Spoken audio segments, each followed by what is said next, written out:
कल टीवी के सबसे पॉपुलर शो मेघा बरसेंगे में आया एक जबरदस्त मोड़। मेघा ने आखिरकार मन्नू को बता ही दिया कि वह उसकी असली माँ है। जी हाँ दोस्तों, वो मन्नू जो अब तक मेघा को बस एक नौकरानी समझता था, उसे अब पता चल गया है कि उसकी जिंदगी एक बड़े झूठ पर टिकी थी। अब मेघा और चुप नहीं रह सकती थी। जब उसने देखा कि मनोज उसकी बेटी पर जुल्म कर रहा है, तो उसका दिल फट पड़ा। मेघा ने मन्नू को सच्चाई बताते हुए कहा, मैं ही तुम्हारी असली माँ हूँ, अलका नहीं। और मनोज तुम्हारे पिता नहीं हैं।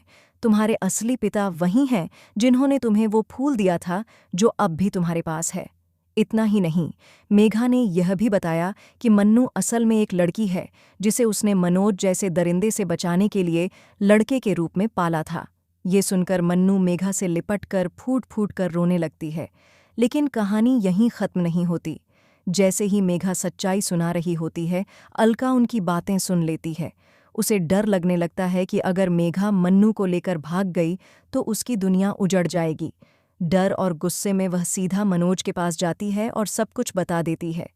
अब सवाल ये है, क्या मनोज मेघा और मन्नू को अलग कर देगा, या फिर मेघा मन्नू को लेकर इंडिया से भाग जाएगी? और असली पिता कौन है, जिनका अब तक रहस्य बना हुआ है?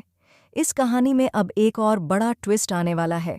मन्नू के असली पिता की एंट्री। क्या वो मेघा की मदद करेंगे या मनोज से बदला लेंगे? आप क्या सोचते हैं?